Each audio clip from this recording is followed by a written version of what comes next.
Hi, I'm Pete from HubSpot, and today I'm going to show you how to design a logo. If you enjoy this video, don't forget to like it and subscribe to our channel. Post any questions or suggestions you have in the comments below. Let's get started. If you're creating a logo for your company, you're in a unique position to make a powerful impact on how consumers perceive your brand. But how do you even begin designing a professional logo? We've broken down 9 simple steps to help you create a memorable visual identity for your brand. Let's jump in. Step 1. Start with your story. Before you even start designing, take some time to ask yourself what the story behind your company is. Your story is bigger than the product you sell. For example, when we look at Coca-Cola, we don't see a brown carbonated beverage. We see polar bears playing in the snow and people laughing as they share a Coke. Step outside of what your company does and focus on the why. That why is the root of your story, and you'll need to keep it in mind as you explore the color, shape, and typeface of your logo. Step 2. Brainstorm words that describe your brand. Now that you have your story, it's time to dive into specifics.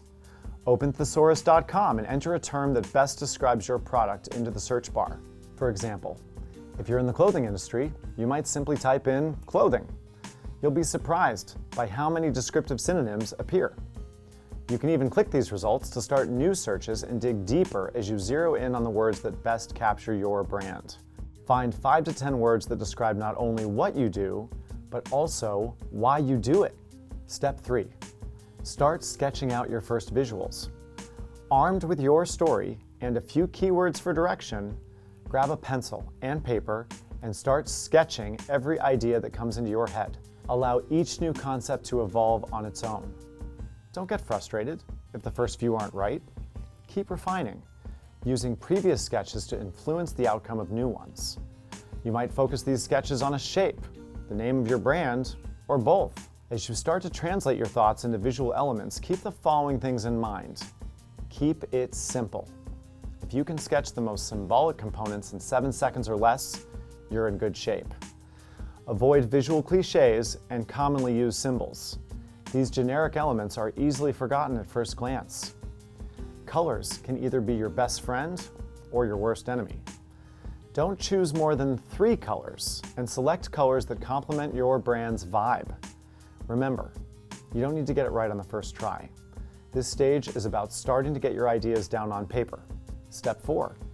Test your top sketches with your buyer persona. Once you've got a handful of different sketches on paper, take a step back and pick the top 3 concepts. Don't think too hard about this. Consider the designs your eyes keep going back to. Share these drafts with your friends, family members, and a colleague you trust.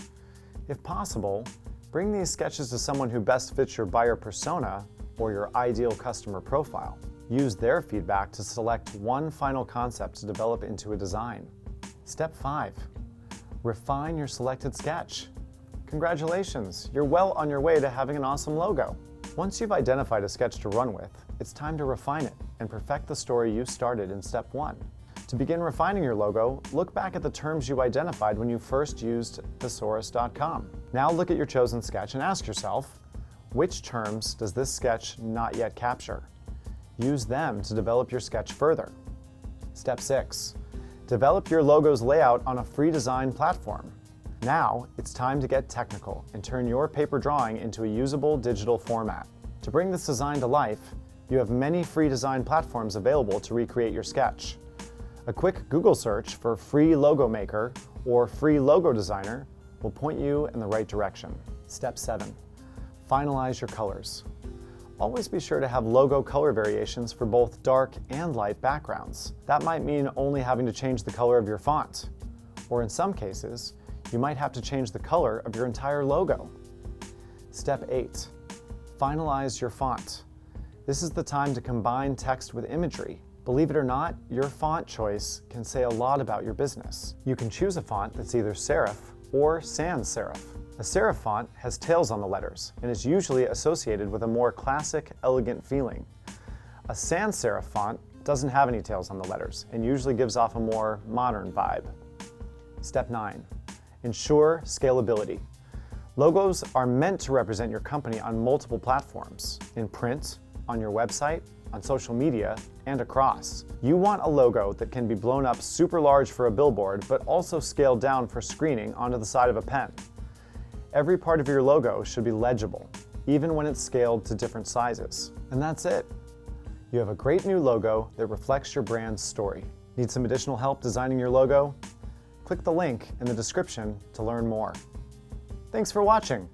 If you enjoyed this video, be sure to like it and subscribe. Let me know how your logo is coming along in the comments below.